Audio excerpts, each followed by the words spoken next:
Welcome back to Brainstorm Buddies, the charity podcast where Melissa and I raise money for a good cause every single month. And this month we are still raising money for the National Abortion Federation. So if you guys would like to help support that, all ad revenue and donations go to this charity. So make sure you guys share it with your friends, tweet, all sorts of things. It would help us raise some money for a very wonderful cause. And we're getting close to the end of the month, so in our next episode we'll be including a poll for you guys to vote on the next charity that we raise money for. So make sure you guys leave a comment down below and let me know what charities you would like us to include in the next poll. Oh, that's so exciting. We're already at the end of the month. It's getting close. And also this is such a great idea. Good job. Every month we pick a new awesome charity to donate to. Yeah, we get to hang out. We're really good friends. We live 2-3 hours apart, so we don't get to hang out as often as we would like. And now we just get to hang out a couple of nights a week and talk Magic and do something awesome. Yeah. All right, so for this episode, we decided to do something a little bit different. We typically talk a lot about what Magic events are going on, competitive gameplay, tips for competitive gameplay, but we wanted to be a little bit more fun, funky, and casual today. So we're going to explore Magic art and lore with a series of silly questions that I have prepared. Yeah, I'll be honest, I am not that knowledgeable in art and lore. Yes, I do work at Wizards, but we all have different strengths and weaknesses, and I'll admit that lore stuff is one of my weaknesses. Yeah, we'll just leave it at that. I also am not a lore buff. I play the game a lot, but I don't know anything about the lore. But I will say cards are starting to have a lot more lore incorporated with them, and I think that's really cool. It gives you a little bit of that flavor. But I'm going to start off real quick with just a very broad question for you, Melissa. What is your favorite plane? And this doesn't have anything to do with your favorite set gameplay-wise. What plane do you think is beautiful, fun, exciting? Oh, I see. All right, so this answer is different from my gameplay answer. I just want to make that very clear. But but yeah, maybe Ixalan. I think that plane is really cool, really cool visuals, and the different creatures who live there are really cool and awesome. You have big old dinosaurs, which is really fun. Pirates? And yeah, I mean pirates. They're all right. I'm more into the dinosaurs, I guess.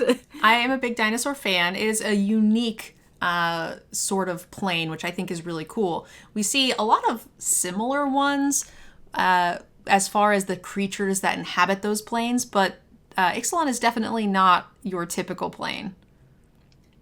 Yeah, it's just different. When we went there for the first time, it was something that we haven't really done before. It was all about exploration and finding new lands and that kind of stuff.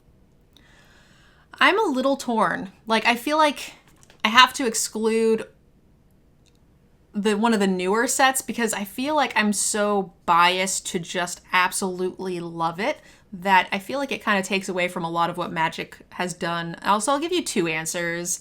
My heart tells me my favorite plane is the new D&D plane. I love D&D so much. So just something as simple as the owl bear, a 4/4 for 5 that does whatever. But it's just is it owl bear?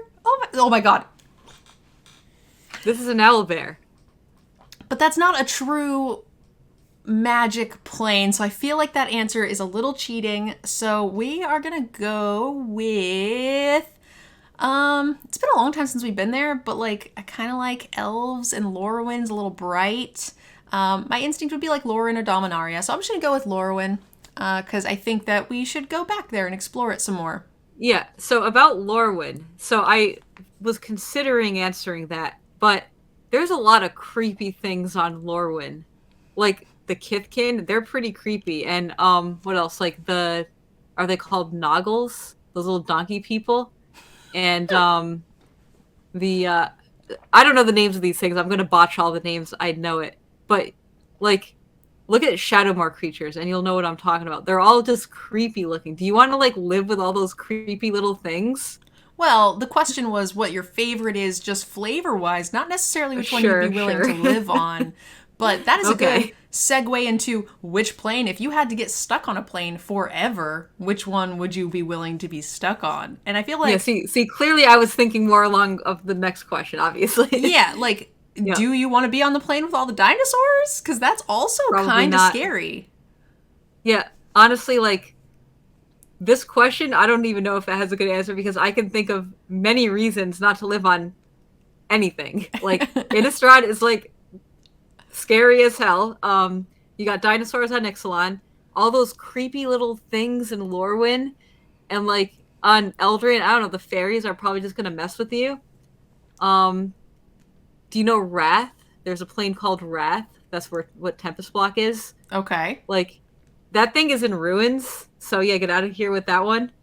Oh, maybe Dominaria. That was like the most like Earth, right? Safe, yeah. Yeah, Human yep. oriented. That's a nice one to live on if you're going for living. All right, well, I'm gonna say you locked in Dominaria, and I'm gonna jump Yep, in and yep. say Capenna, because I feel like I would be a pretty dope enforcer. All right, nice. That's a good answer too. Yeah, I no, want to break like some that. break some kneecaps in my alter ego self. I'm actually doing a D&D campaign where we follow along with the premier sets. So we started on Kamigawa, and now we are on Yep. Capenna, and my character is an enforcer that works for Obnixilis.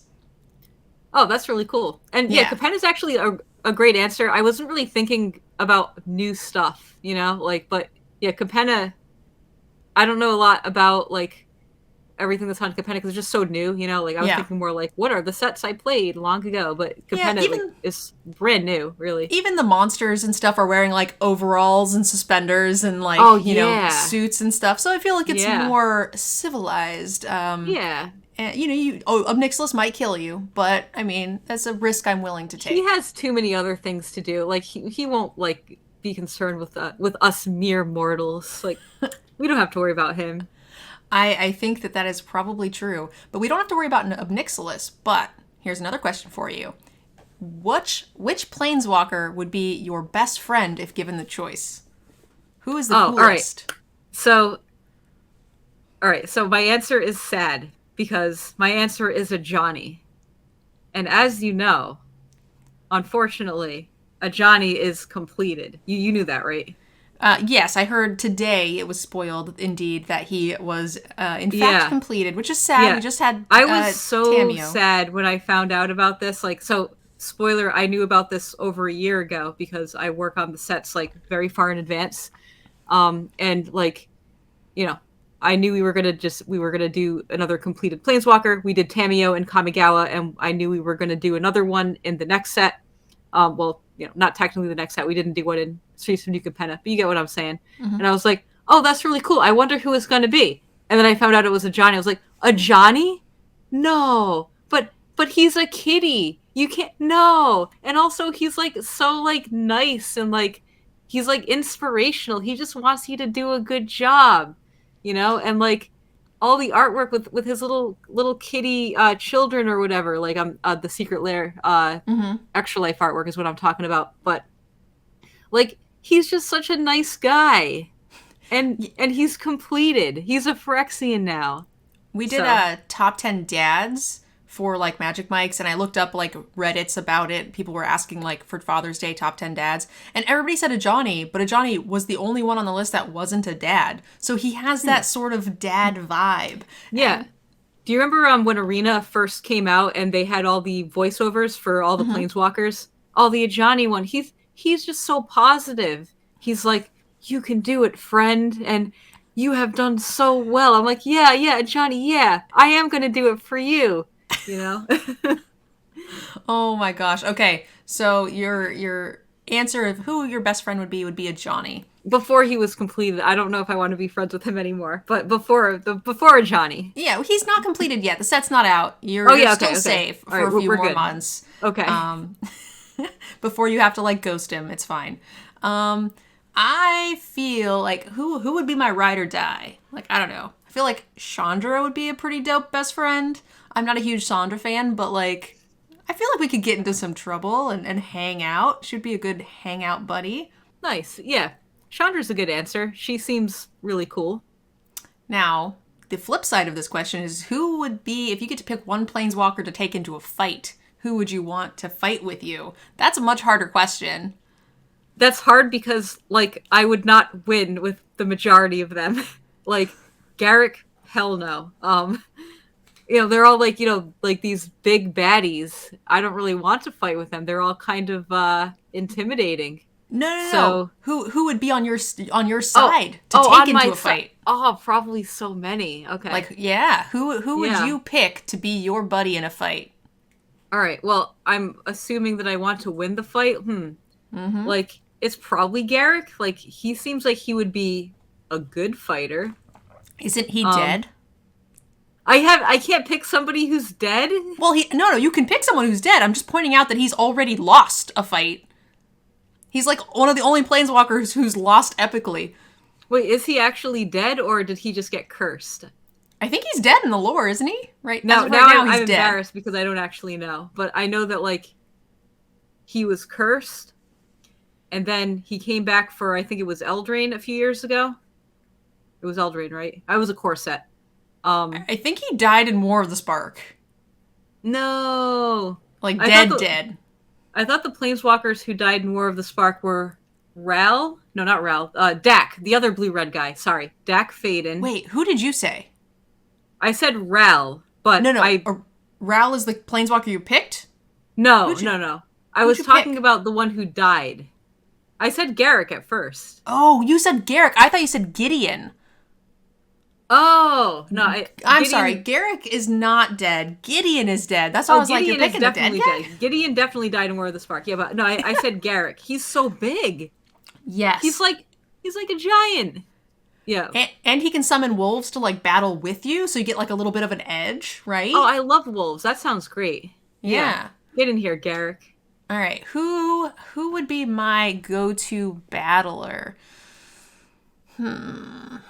I would have to say, all right, I got an answer.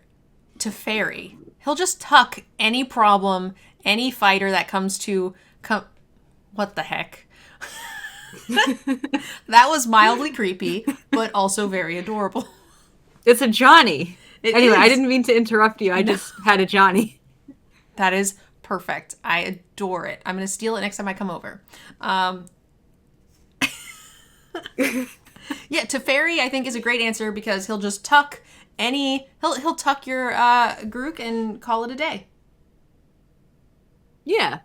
Also, a Johnny is the Extra Life mascot for the charity, and during the last stream, I was playing on stream, and he was just hanging out while I was playing Magic, just right on my shoulder. Anyway, that's my Johnny plushie. All right, we can move on. I'm happy to hang out with a Johnny plushie for the rest of the stream. It's definitely the highlight. Okay. I also have a Nicol Bolas plushie, but we'll leave him over I there. do see him back there. He's very cute. Oh, yep. You are addicted to plushies. Every time Melissa comes over to co-op with me, she steals my little Vivi plushie and just like sits with it. Yeah, I love the Vivi plushie. He's the best. I want one. Don't say that in front of your other plushies. They're going to get jealous. He's sad now. All right, Melissa, if you were a planeswalker, what colors would you be? Okay. So definitely blue, but would I add another color in there is the question. Personality-wise, I don't think I'm very red or white, really, or black. So the only option is green. So, yeah, I guess, based on process of elimination, I guess it's going to be green-blue. That makes sense to me. Okay. So a green-blue planeswalker, sort of Tameo-esque. What sort of ability would you have? Oh, wow. The hard questions. What do I like to do? I like to draw cards.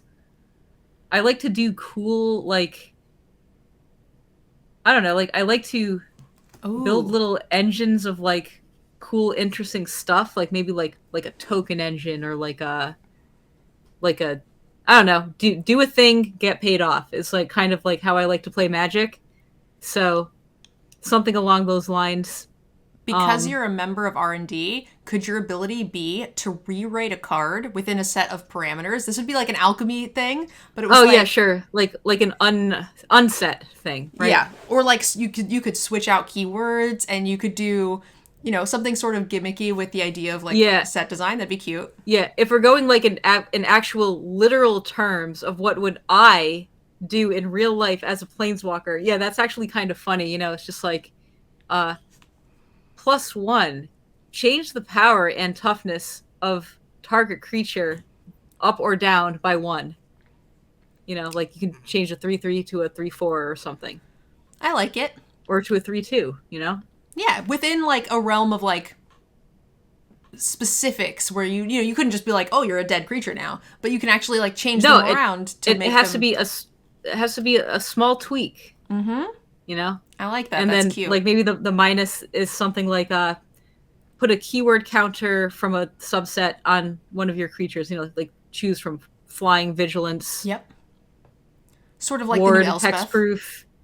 Yeah, sure. Yep. I think I would be like a green-white creature. Planeswalker, I tend to like creature-based decks. When turning things sideways is good, I'm always happy. So I tend to be that way. Not necessarily I like burn decks, but I'm not feeling the Tybalt. I don't think I embody a Tybalt character. So let's go green-white. And we'll say that my abilities would have a lot to do with creature-based things. So let's pump up my team. Let's make a couple of tokens. Sort of a Basri Ket kind of thing, maybe? Something along those lines. I feel like that's what my inner soul looks like. Or even a Johnny. Yeah. Like a Johnny was green, white, and War of the Spark. And he did a lot of creature-oriented things. I think he minus to put a 1/1 counter on your stuff. Well, there you go. See, this is why we're such good friends. You said you would be best friends with a Johnny, and here we are. That's so exciting. A Johnny is so excited. All right. I need to put this plushie down because I am getting very distracted. Squirrel.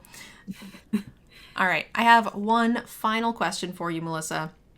We talked about planeswalkers, your favorite set you would not want to be stuck on, things like that. Now, what set, in your opinion, has the best art? Now, I don't necessarily mean skill, not artists, but what set where you look at the entire thing, all of the cards, and just be like, this feels immersive, this feels well thought out. What do you what is your go-to favorite art? Wow. That's so hard because there's so many different styles and I like a lot of different ones for different reasons. So it's hard to pick a favorite, but I can start picking a few that I liked. Okay. Like I liked the Kamigawa art style and I thought the art in that set was really cool. That's one. What else? Lorwyn had a pretty interesting art style. Like, I know I said that a lot of the creature types were creepy, but, like, the fairy aesthetics was really cool. And, like, the backgrounds, like, the landscapes, that kind of stuff. So, like, creepiness aside, like, Lorwyn had a really cool art style. Okay. I'll lock those in for now. But I want to think about it a little bit more, though. All right. My heart tells me Eldraine because I loved the world. And I loved I thought the alternate art of the adventures were very, very perfect and beautiful when you get those like sort of storybook arts, but those were the altars. So I think as a whole, the thing I liked and enjoyed the most, and this is going to sound weird because I actually didn't like the format very much, but I really loved Ikoria. I thought that all of the creatures were really well done. Yeah. Beautiful That's a good art. answer. Think of Lurrus. Like, Lurrus is just a pretty beautiful card. Yeah, good point. The creature types were really well done there. They had like all these like mix and match of creature types, like the tiger, I don't know, nightmare or something. Or they were just so beautiful. Flying Even the squirrel. humans. Sure. Yeah, that's a good answer. Very nice. So I actually have a question for you, MTG Nerd Girl. So Magic does Universes Beyond now, which is crossovers of other IPs. Like, for example, we're doing Lord of the Rings next year. We're doing Warhammer 40K coming out in a few months. So my question for you is, what is an IP that you would want a Magic crossover of? Oh, this is an interesting question. Yeah, they had like the League of Legends one that was really interesting. Yeah, there is a lot of good ones and surprising ones that have been coming out lately. So what is like my favorite? Oh, this is an easy one. Avatar: The Last Airbender. Let's go. Okay, cool. Definitely one of my favorite shows long term that I've seen the most, like, amount of times. I think that would be really cool. I think seeing the characters sort of in the same way that they did the Street Fighter ones, where, Aang can gain flying if you pay mana or something like that, could be really fun. So I would love to see an Avatar The Last Airbender crossover. All right, awesome. Love it. All right, to wrap this video up, the question I saved for the very last was, we just had the Wizards Announces thing just today, actually, where we got to see all of the sets that are coming out for the next 2 years. Now, Melissa, I know that you knew some of these were coming for a long time, but for those of us plebs, we just learned today. So let me ask you, of all of the sets that we know that's not out yet, that includes the new Phyrexia one, we have the Dominaria, Brothers War, and a bunch of new ones that we just learned about. What are you most excited to see? What plane do you want to go to the most? All right, so my answer is March of the Machines. This set's going to be epic. There's not really a lot that I can say, obviously, but it's like going to be pretty unique and epic. You know, it's like the last set to like conclude the story arc with the Phyrexians, so you can imagine how wild it's going to be. And there's a lot of like really cool things that I'm excited about, and I'm going to just leave it at that because I should probably stop talking now. Yeah, that makes a lot of sense. I don't know too much about those sets because they are a little bit further down the pike. They haven't really talked about it much. I will say, my heart, I liked Eldraine. I feel like that's my true answer. And again, I cop out. I kind of give you two a bunch of times, but I'm sorry. I can't commit. I have commitment issues, okay? So I'm probably the most excited to go back to Eldraine, and I've been on this Eldraine horse the entire time. Everybody was very upset, but as a limited player, I thought Eldraine was fine. I loved the stories. I loved the art. I thought it was great. So I'm very excited to go there.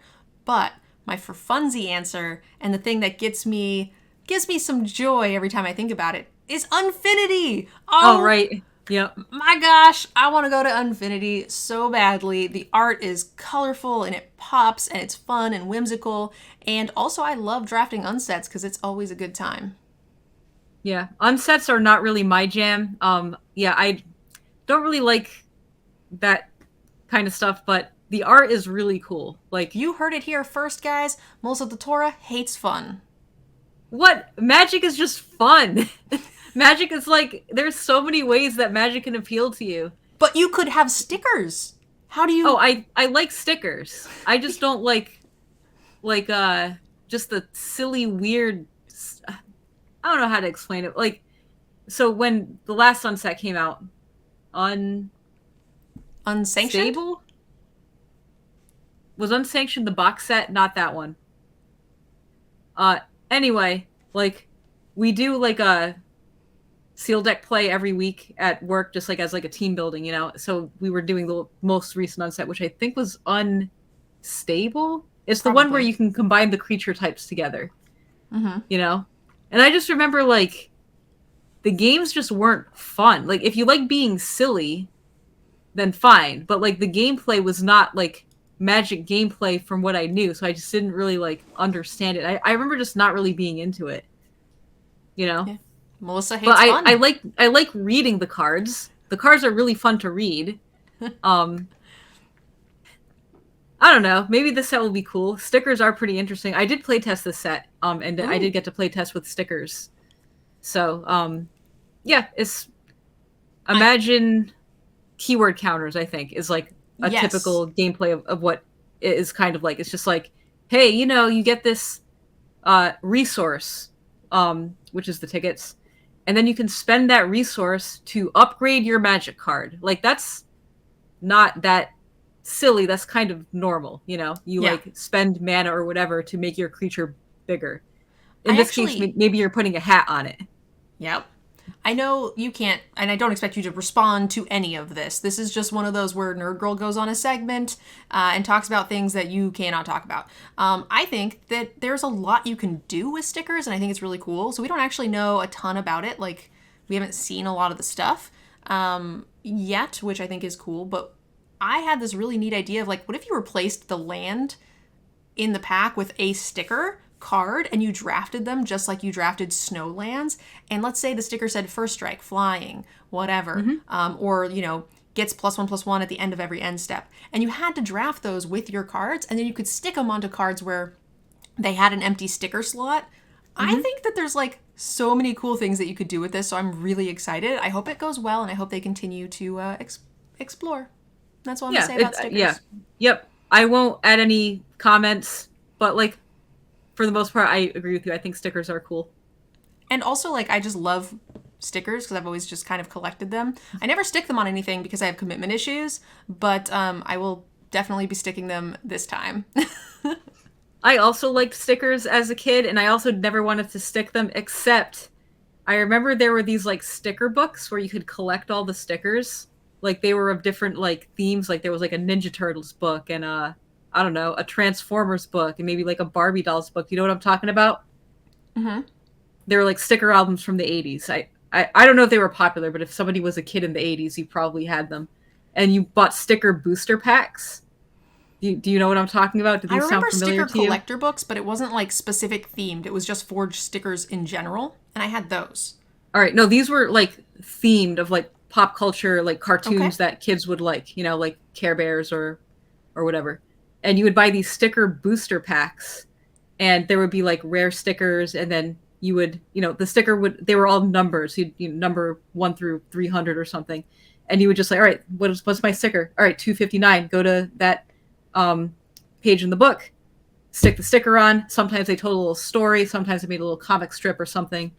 And yeah, it was frustrating to collect all of them. It was difficult. Like my parents had to spend a lot of money buying me sticker booster packs, and I still never collected them all. You know, I would have this like sticker book with like 10 stickers missing, and I could just never get them. Yep.